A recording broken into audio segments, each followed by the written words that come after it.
Hi! It's Fias Tarot. Hello! Scorpio placement. So, yeah. Scorpio.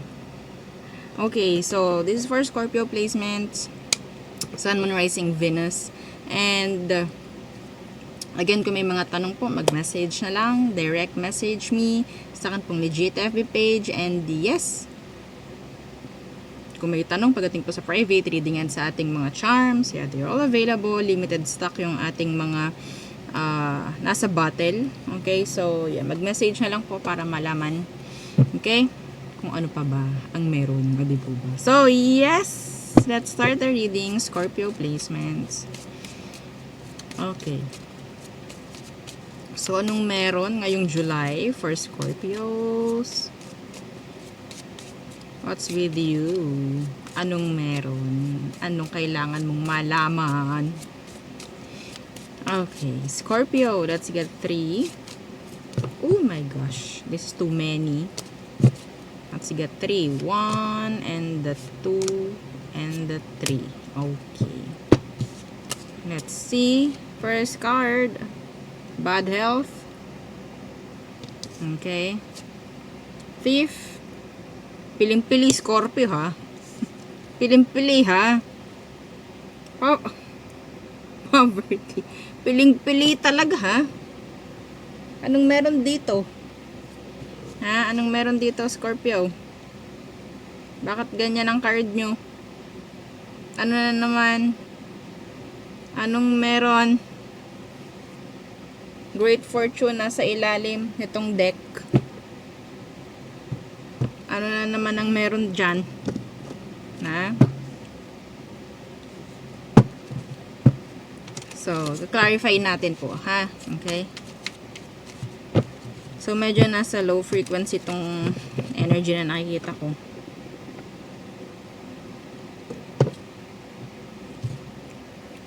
Okay. Scorpio.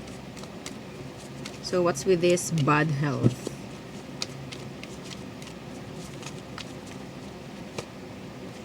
Nine of Swords. Iwasan ang sobrang stress. Iwasan pong mag-isip. Alam nyo po yung stress, nagmamanifest yan sa katawan. Okay? Pag nagmanifest yan, anong meron? Magkakasakit. Di po ba? So, tingnan natin. Oh my gosh. Merong 3 of Swords, oh, sa ilalim. Iba po dito talaga naman na sabihin nating ang daming pasan, ang daming iniisip na hindi naman siguro kailangang isipin. 'Di ba? May mga ganun ni real talk lang. May mga bagay, may mga sitwasyon na hindi naman dapat natin sobrang isipin kasi hindi naman dapat, no? Yung iba ha, yung iba dyan, talagang hindi mo naman dapat pakaisipin pero iniisip mo, pinoproblema mo yung hindi mo dapat problemahin. So, magkokos ito ng hindi maganda sa'yo. Bakit ganito yung buhok ko? Tulad ng reading nyo. Ang pangit. Ha? Okay? So, kapag pangit ang reading, gawin pong gabay. Ha? Huwag nyong isasantabi. Ay, ayoko nyan. Ay, hindi ko makikinig nyan. Ito ngayon dapat yung pakinggan. Para mabigyan kayo ng gabay. Pag-overthink. The 5 of Swords. Ito po yun ha, ang magkokos. Wag na wag kayong mag-iisip masyado. Okay, tapos na ang July, August na. So, pwede na mag-isip ulit ng okay? So, iwasan nyo muna na kayo is super duper mag-overthink, magpaka-stress ngayong July. Iwasan nyo po muna. Hindi makakabuti. Okay? Hindi makakabuti. So, what's with this thief? Ace of Swords. Some of you, iwasan po ma-scam, ha? Online. Please, take down notes. Nagle-lecture tayo ngayon. Okay? So, itong mga to, gawin yung gabay. Okay po? So, iwasan po. This is online transactions. Alam nyo naman ngayon, may Mercury retrograde. Meaning, ang target ng Mercury retrograde is the connection, communication, Baka mamaya, usap-usap kayo, no? Message kayo sa ganto ganyan, magsesend kayo ng ganto ganyan, tapos sasabihin ng kabila, ay wala pong pumasok. Ay naku po, yari. Yari. 'Di ba? Baka mamaya ma-scam kayo, kailangan may mga screenshot para meron kayong patunay. Alam niyo mga tawag diyan, mga transaction numbers, mga ganyan po. No? Para wala silang masay. Ang kakapal ng mukha ng mga yan, ng mga scammers na yan, ha? Oo, yan lang ang kaya nilang gawin para mabuhay. Okay? So, dapat kayo, meron kayong panangga sa mga yan. Alam nyo na meron kayong mga proof. Okay? Hindi lang kayo ang nakakaranas ng ganyan. Lahat tayo. Kaya dapat maging vigilant, maging aware. Ha? Lalong-lalong dito, yung mga nanonood dito, ang dami pong scammer dyan. Yes, yung iba talaga ginagaya pa yung pangalan natin. Ha? Pangalan ng Fiestaro. Maging aware. Okay? So, yun po ha. So, Ace of Swords. Ano yung Ace of Swords na yun? Oh my God. Ay, grabe. Teka lang, sumabog. Page of Wands. Some of you, this is talking about opening a business. Sa mga may business dyan, be careful. Mas maganda, alam ninyo, sabihin nating may audit. Okay? Yeah. The mga receipt. Okay? Yan.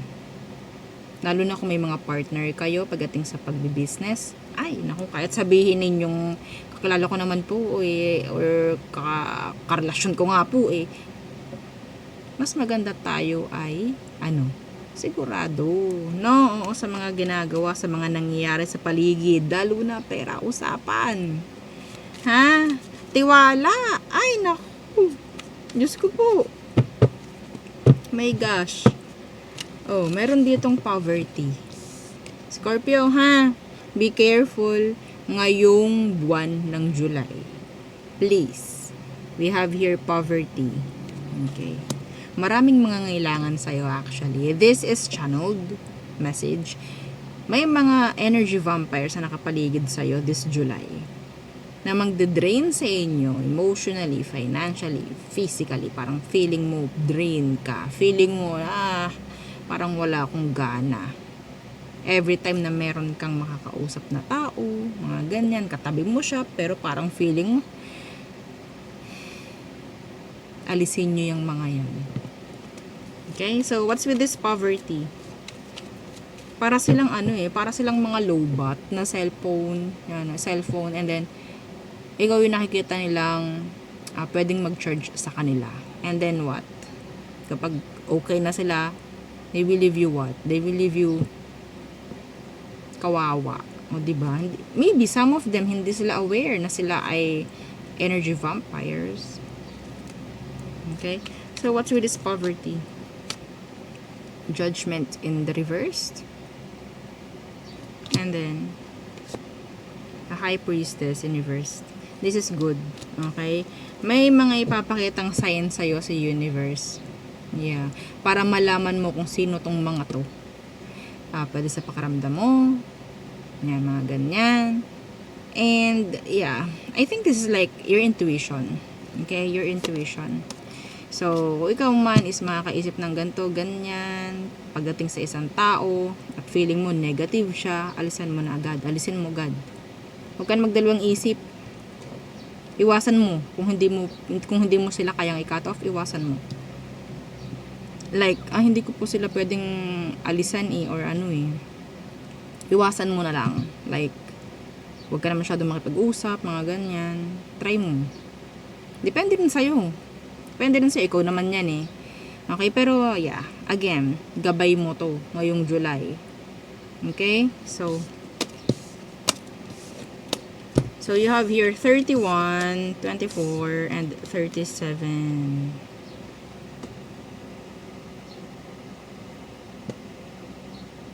Okay? So, there. So, the person on your mind, let's see. For Scorpio placements. Try ko po mag-live tomorrow. Diba? Ang tagal natin ulit hindi nakakapag-live, no?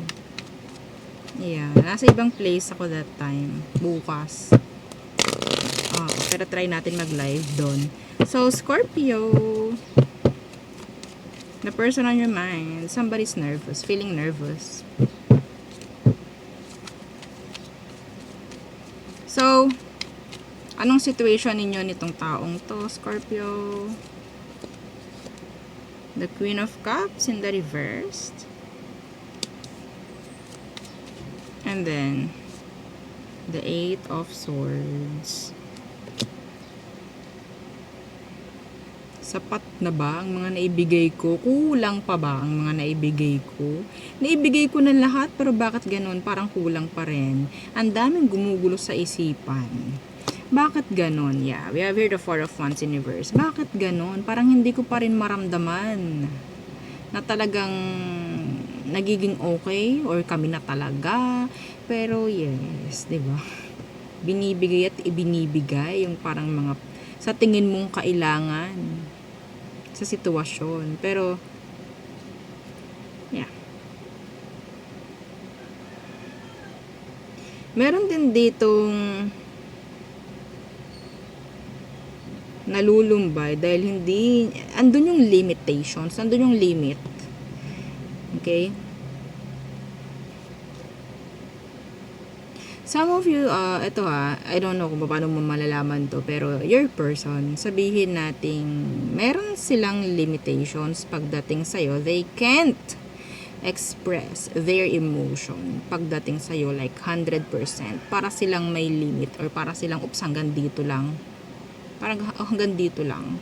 Hindi kita eh. Okay? So, at ganon, no? May mga reading talagang hindi ko talaga kayang walang ano. Hindi ko talaga kayang hindi matawa. Sorry na. So,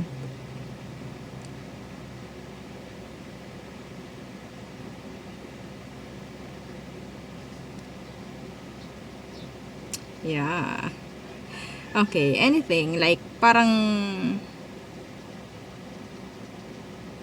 sabihin natin ang sitwasyon. Kahit ano pang gawin mo, hindi pwede eh. Yeah, kahit ano pang gawin mo, hindi pwede. Parang may ganun energy. Let's see. Ano bang emosyon talaga nitong taong to?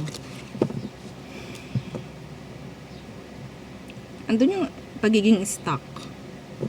Meron ditong bigay ng bigay sa isa, pero yung isip naman nung pinagbibigyan is stuck doon sa ibang tao, sa past person. Kunin lang po ha. Huwag kayong maguguluhan. Kunin nyo lang kung ano yung sa tingin yung inyo. Oo, okay? So, yeah, may nakita kasi ako mga comments sabi, bakit ganun pa iba-iba? Hindi ko maintindihan. Hindi ka marunong manood. Oo. Or hindi ka marunong sa tarot. Pag ganyan ka, bago ka, no? Baguhan ka. So, ganun po. Kunin lang kung ano, yung sa tingin ninyong inyo. Okay? Oo, hindi ko sinabing inyo lahat yun. And yes, this is not a personal reading. No, huwag kayong maguguluhan. Opo, no, maguluhan ka kung mali-mali yung sinasabi ko, tapos ikaw yung binabanggit ko. So, yun na. Okay? Hindi porke ito yung zodiac sign mo, ikaw na to, sa'yo na to. No. Sobrang dami nyo, Diyos ko. Tingnan natin, ano ba talagang emosyon ng taong to sa'yo? Sabi na. Justice in reversed. Paano nga hindi yan, hindi ka nakakulong tong taong to sa isang commitments. Yes, nakakulong po siya sa isang pwedeng connection, relasyon. Okay, Scorpio, kahit anong gawin mo dito, kahit anong ibigay mong serbisyo. Kahit ano, kahit ibigay mo pati ipon mo, taya mo, bahay lupa mo, pati kapitbahay mo, wala tayong magagawa dito. Emosyon niya is, ito some of you, meron talaga ditong infidelity. Masasabi natin, nag-cheat. Merong somebody who is connected sa maraming tao. Paano yan? Justice in reverse. Hindi sila fair. Hindi sila fair. So, paano ka, di ba, paano ka makakuha ng fairness sa isang taong hindi naman fair sa'yo? Like, sabi ko nga, kahit anong gawin mo, kung hindi naman magiging patas yung tao sa'yo, hindi yan magiging patas. Okay? The Wheel of Fortune in reversed. Two of Cups in reversed. Hindi kayo magkakatugma, magkakatagpo nito. Nasabihin mo lang, inubos ko na lahat para sa kanya. Ang mali mo dyan, hindi ka nagtira. Okay, sama ka ng sama. Diba? Go with the flow ka doon sa tao. Para kayong nag-date. No? Para kayong nag-date. Tapos sagot mo lahat, pati pamasahe niya. Tapos, nung uwian na, nung ayawan na, wala ka ng pamasahe pabalik. Paano ka makakabalik? Ha? Paano ka makakabalik? Tapos ang date nyo sa ibang lugar, no? Ibang bansa. O, diba? Paano ka makakabalik niyan? Kapag ganyan, magtira ka kahit pang uwi. Opo, no. Real talk. Real talk. Okay, natawa lang ako dito pero real talk po yun. Okay, para meron kang pang uwi. Meron kang lakas para umalis. Ganun po, no? So, kasi dito, nakikita ko, wala na akong kayang gawin. I can't live without you. Yun yung nakikita ko sa inyo. Ha? Which is, hindi tama. Unhealthy.